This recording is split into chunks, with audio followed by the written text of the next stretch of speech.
کون سی چیز ہے جو آپ کو سب سے زیادہ اللہ یاد دلاتی ہے؟ وہ عبادت ہے دعا. سمجھتے ہیں کہ نہیں سمجھتے؟ آج دعاؤں میں زیادہ زور نہیں ہے.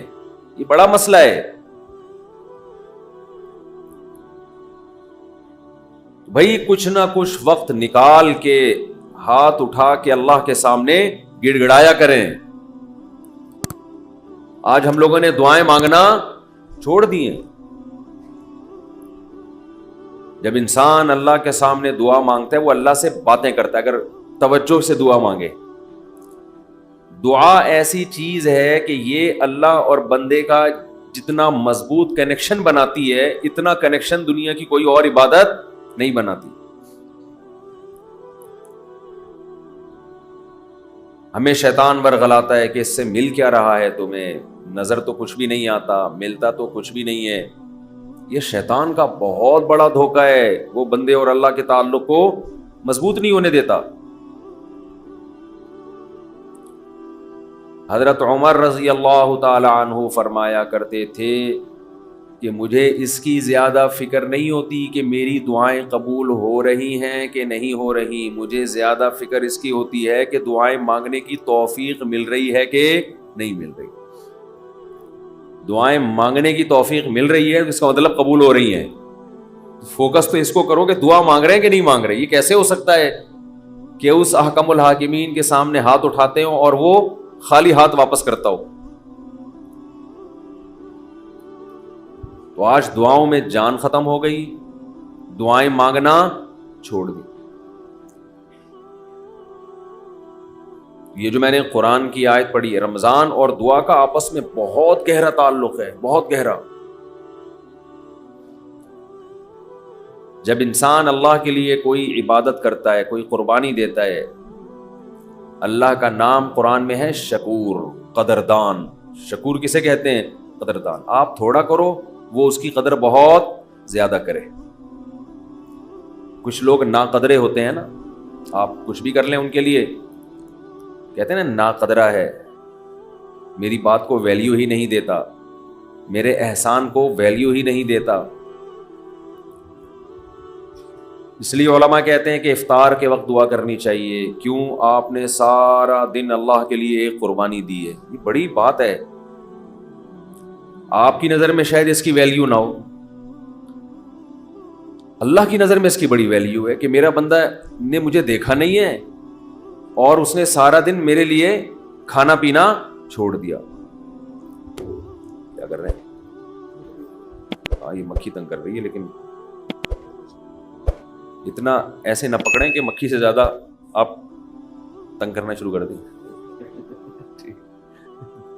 بس بھاگ گئی, نام ہی کافی ہے. تو کیا بات چل رہی تھی یار؟ دعا کی تو چل رہی تھی. یہ یہاں ہاں افطار کی بات کر رہا تھا. تو ہم اس کو شاید ہلکا سمجھتے ہوں, لیکن اللہ کی نظر میں یہ ہلکا عمل نہیں ہے. اللہ کہتے ہیں مجھ پر ایمان رکھتے ہیں, مجھے مانتے ہیں. اگر اللہ کو نہ مانتے ہوتے تو کوئی کسی کے کہنے پر کھانا پینا, آج کل تو لوگ ڈاکٹروں کے کہنے پہ نہیں چھوڑ رہے. ڈاکٹر کہتا ہے کہ آپ کو نقصان دے گا کھانا پینا, آپ ڈائٹنگ کرو, مت کھاؤ, پھر بھی کھا رہے ہیں لوگ کہ مر جائیں لیکن کھانا نہ چھوڑیں. یہ کتنی بڑی اللہ کی رحمت ہے. اللہ تعالیٰ پورے رمضان میں ہم سے کھانا پینا چھڑوا دیتے ہیں, توفیق دے دیتے ہیں.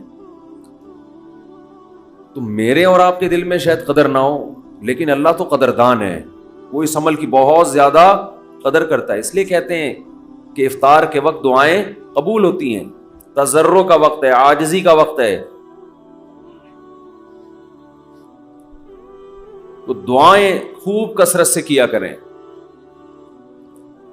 دعاؤں میں عاجزی, گڑ گڑانا, لجاجت کرنا. نبی صلی اللہ علیہ وسلم نے فرمایا دعا رو کے مانگو, اور رونا نہ آئے تو رونے جیسی صورت بنا لو, صورت بنا لو رونے جیسی. ہمارے نبی نے ہمیں, کیونکہ اللہ کے سفیر ہیں نا, اللہ کا پیغام لے کر آئے, تو ہر چیز میں ہمیں گائیڈ کر دیا ہے. غیر مسلم کے پاس نہ مانگنے کا طریقہ ہے، کس سے مانگنا ہے یہ بھی نہیں پتا، کیا مانگنا ہے یہ بھی نہیں پتا، کبھی ادھر جا کے مانگ رہا ہے، کبھی ادھر جا کے مانگ رہا ہے، یہ بھی نہیں پتا مانگنا کس سے، کیسے مانگنا ہے، کوئی یوں مانگ رہا ہے، کوئی کسی اور اسٹائل سے مانگ رہا ہے، یہ بھی نہیں پتا، کون سے ٹائم پہ مانگنا ہے جس میں قبولیت کا امکان زیادہ ہے یہ بھی نہیں پتا۔ تو اللہ کے حبیب صلی اللہ علیہ وسلم نے ہمیں یہ بھی بتایا مانگنا کیا ہے، یہ بھی بتایا کس ٹائم پہ مانگنے کی فضیلت زیادہ ہے، اور یہ بھی بتایا مانگنا کیسے ہے، دل کی کیفیت کیا ہونی چاہیے، ظاہر کی کیفیت کیا ہونی چاہیے۔ تو سب سے زیادہ دیکھو، اللہ سے محبت ایک دفعہ دل میں تھوڑی سی چنگاری پیدا ہو گئی نا، تھوڑا سا تعلق اللہ سے کنیکشن بحال ہو گیا، اس کا دنیا میں سب سے پہلا فائدہ ملتا ہے سکون۔ اس کا جو دنیا میں سب سے فوراً کیش فائدہ ملتا ہے نا، کیش، وہ کیا ملتا ہے؟ سکون۔ آدمی اپنے آپ کو محفوظ سمجھنا شروع کر دیتا ہے کہ یار میں نے اپنے آپ کو کس کے حوالے کر دیا؟ اللہ کے۔ سب سے پہلا فائدہ یہ کہ بالکل ایسے جیسے ڈاکوؤں کا خطرہ ہو چاروں طرف سے، اور آپ نے دیکھا جی پولیس کی 3-4 موبائلیں ہمارے گھر کے قریب آ کے کھڑی ہو گئی، آدمی لوگ سکون میں آ جاتے ہیں، یار کم از کم یہاں پر موبائل سنیچنگ نہیں ہوگی، سکون سے سو جاؤ۔ تو جب انسان اللہ سے مانگتا ہے اور اپنے آپ کو اللہ کے حوالے کرتا ہے، اور اللہ تعالیٰ نے مانگنے میں کوئی شرطیں نہیں لگائیں، یہ بڑی زبردست بات ہے، کوئی شرطیں نہ کہ یہ والے قوائف پورے کرو گے تو پھر مجھ سے مانگو ورنہ تمہیں مانگنے کی اجازت نہیں ہے۔ کوئی چرسی ہے تو جب تک چرس نہیں چھوڑے گا مجھ سے مانگ نہیں سکتا، کوئی بے نمازی ہے تو جب تک نمازی نہیں بنے گا مجھ سے مانگ نہیں سکتا۔ اللہ کہتے ہیں مجھ سے یہی مانگ لو، یہی مانگ لو، اللہ میں بے نمازی ہوں، مجھے کیا بنا دے؟ نمازی بنا دے۔ جو چیز نہیں ہے وہی مانگو اللہ تعالیٰ سے۔ وقال ربکم ادعونی استجب لکم، قرآن کہتا ہے، تمہارا رب کہتا ہے مجھ سے مانگو میں تمہاری پکار کو قبول کروں گا۔ اور کمال کی بات یہ ہے، پہلے مجھے اس آیت کی تفسیر سمجھ میں نہیں آتی تھی، اللہ کہتے ہیں مانگو میں تمہیں دوں گا، نہیں مانگو گے ایسے متکبرین کے لیے میں نے جہنم کی آگ رکھی ہے بھائی، یہ سمجھ سے بالاتر۔ میں آپ سے کہہ رہا ہوں مجھ سے قرضہ مانگو، آپ کہتے ہیں شکریہ جی آپ نے آفر کی، ضرورت ہوئی تو مانگیں گے، نہیں تو ٹھیک ہے جی بہت شکریہ۔ میں کہہ رہا ہوں اگر نہیں آئے نا مانگنے کے لیے، پھر دیکھو میں گنڈے بھیجوں گا، کٹ لگواؤں گا۔ آپ کہو گے یہ کون سا طریقہ ہے بھائی، یہ مجھ پر احسان کر رہے ہو یا گن پوائنٹ یہ زبردستی کروا رہے ہو کام؟ سمجھ میں آ رہی ہے بات کہ نہیں آ رہی ہے؟ آپ کہو گے یہ کون سا احسان کا طریقہ ہے؟ میں آپ سے کہہ رہا ہوں کہ آپ میری دعوت پہ آئیے گا، مجھے بڑی خوشی ہوگی، آپ کہیں گے تھینک یو، بہت شکریہ آپ نے یاد کیا ہمیں۔ پھر میں کہتا ہوں اگر نہیں آئے نا گنڈے بھیج کے میں کٹواؤں گا۔ آپ کہو گے یہ زیادہ ہو گئی ہے، یہ کیا ہو گئی ہے؟ یہ دعوت نہیں ہے، یہ تو ایک طرح کا جرمانہ ہے میرے اوپر لگا دیا تم نے۔ میں آپ سے کہتا ہوں بھائی میں علاقے کا ناظم ہوں، میں علاقے میں یہ تھانے کا میں ڈی ایس پی ہوں، کوئی مسئلہ ہو میرے پاس آنا۔ آپ کہیں گے سر آپ کا بہت شکریہ، آپ کا ٹرانسفر ہوتے ہی آپ نے سب سے پہلے مجھے یاد کیا، کوئی بھی ضرورت ہوگی آپ کو بتاؤں گا، آگے سے تڑی لگا دی۔ اگر تمہیں کوئی ضرورت پڑی اور نہیں بتایا نا ہے بھائی، سب سے پہلے لاکر میں تمہیں ڈالوں گا، تو آپ کہیں گے سر یہ آپ مجھے عزت دے رہے ہیں، یہ میری توہین کر رہے ہیں۔ تعجب کی بات ہوگی کہ نہیں ہوگی؟ تو اللہ تعالیٰ تو یہی انداز اختیار کر رہے ہیں کہ مجھ سے مانگو میں تمہیں دوں گا۔ ان الذین یستکبرون عن عبادتی سیدخلون جہنم داخرین، نہیں مانگا تو ایسے لوگ ذلیل ہو کر جہنم میں داخل ہوں گے۔ یہ کچھ بات سمجھ میں آ رہی ہے بھائی؟ یہ تو عجیب سی بات ہے نا کہ مانگو، نہیں مانگا تو میں نہیں چھوڑوں گا تمہیں۔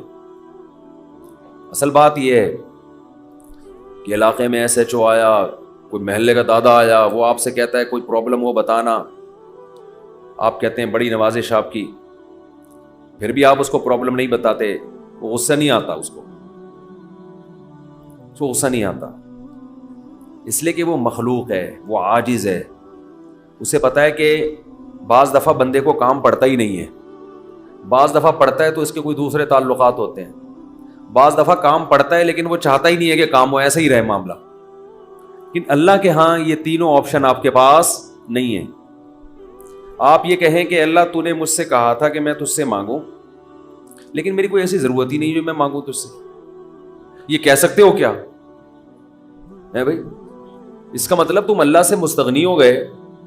اللہ کے دیے بغیر بھی تمہیں دائیں بائیں سے تمہارے کھانچے کھلے ہوئے ہیں، جو اگر کھلے ہوئے ہیں تو وہ کھانچے کس کے اختیار میں ہیں؟ وہ تو اللہ کے ہاتھ میں ہیں. آپ یہ بھی کہہ سکتے ہو کہ مجھے اس لیے مانگنے کی ضرورت نہیں کہ میرے تو سارے مسائل حل ہو رہے ہیں. میں صبح میری جاب لگی ہوئی ہے، میری تنخواہ ہے، ملٹی نیشنل کمپنی میں اچھی سیٹ پر بیٹھا ہوا ہوں میں، میری سیلری گھر آ جاتی ہے، مہنگائی بھی نہیں ہے، پیٹرول بھی نئی حکومت نے سستا کر دیا ہے وغیرہ وغیرہ، تو اب تو کوئی مسئلہ ہی نہیں ہے.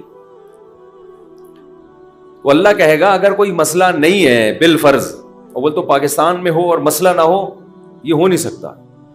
یہ تو پھر اس کا مطلب ہے آپ سو رہے ہیں، آپ کی کوئی اٹھائے گا اور آنکھ کھل جائے گی آپ کی.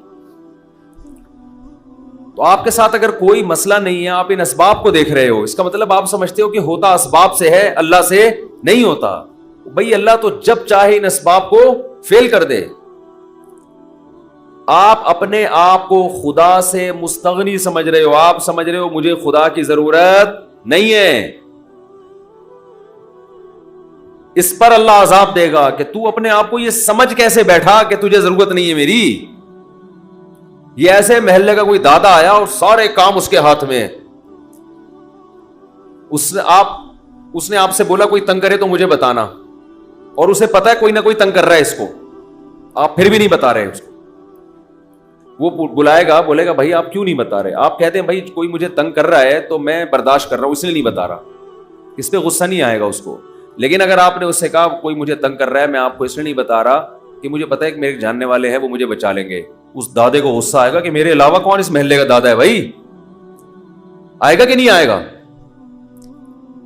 تو اللہ کے سامنے ہم یہ بھی نہیں کہہ سکتے کہ اللہ یہ پریشانیاں مجھے تنگ کر ہی نہیں رہی ہیں، مجھے کوئی ٹینشن ہے ہی نہیں. یہ بھی نہیں کہہ سکتے.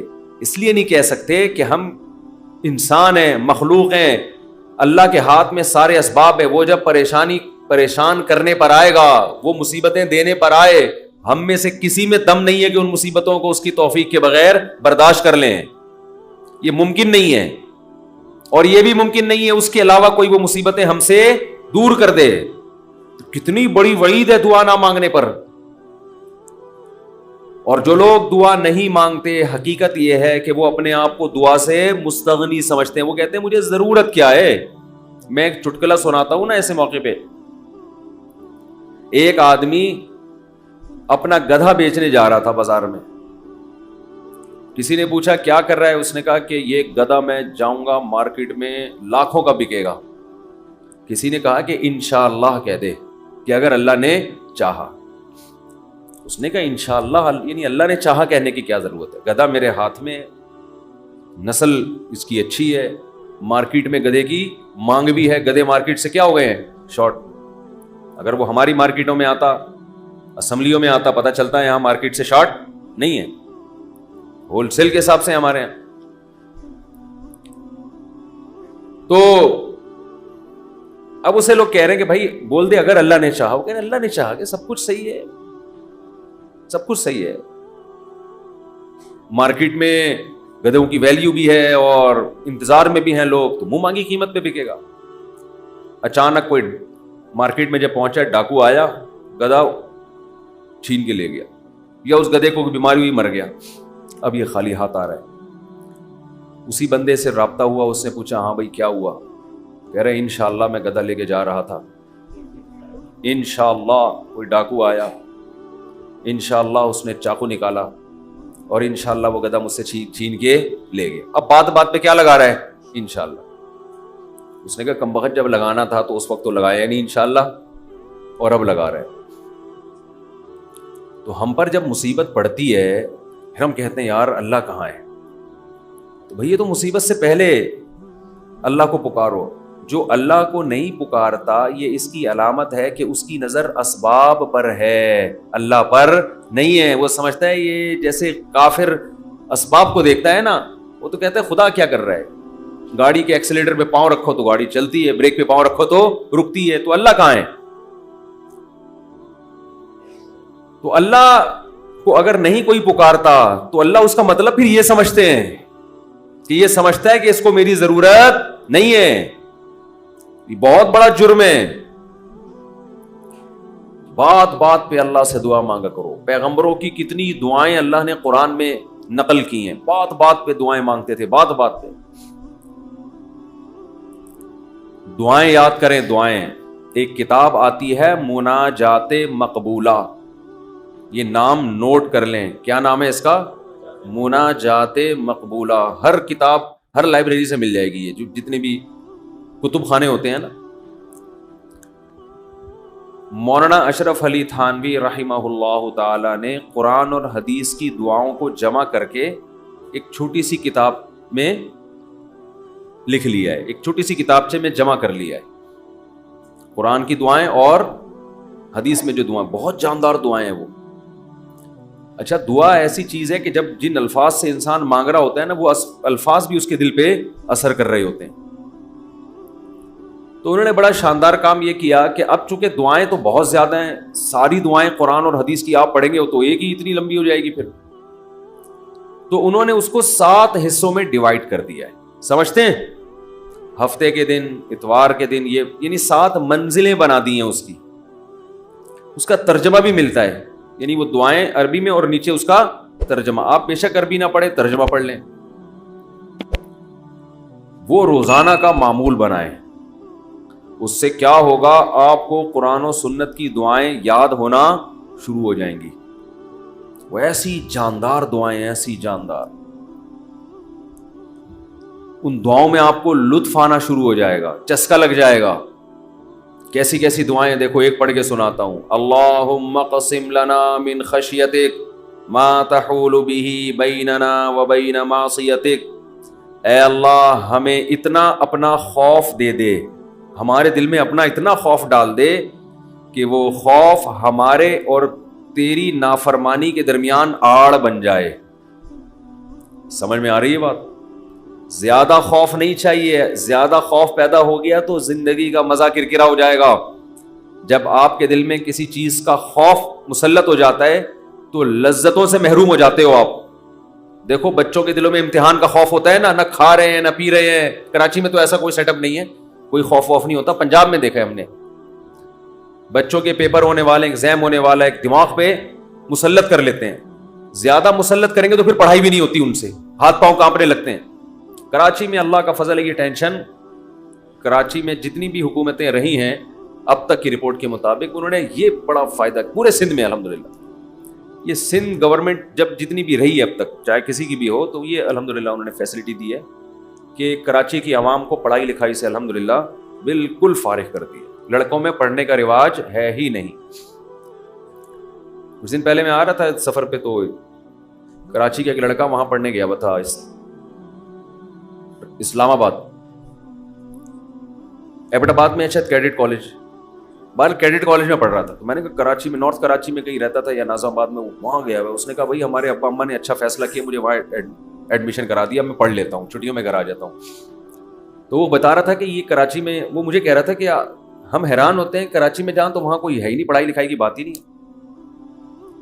کہہ رہے یہاں ہو تو ہر آدمی, میں نے دیکھا ہے پنجاب میں ہر بچہ پڑھائی کی بات کر رہا ہے, سب پڑھائی میں آگے نکلنے کی کوشش کر رہے ہیں, کچھ بزنس میں آگے جانے کی کوشش کر رہے ہیں. یہاں ہو تو پڑھے ہوئے ہیں.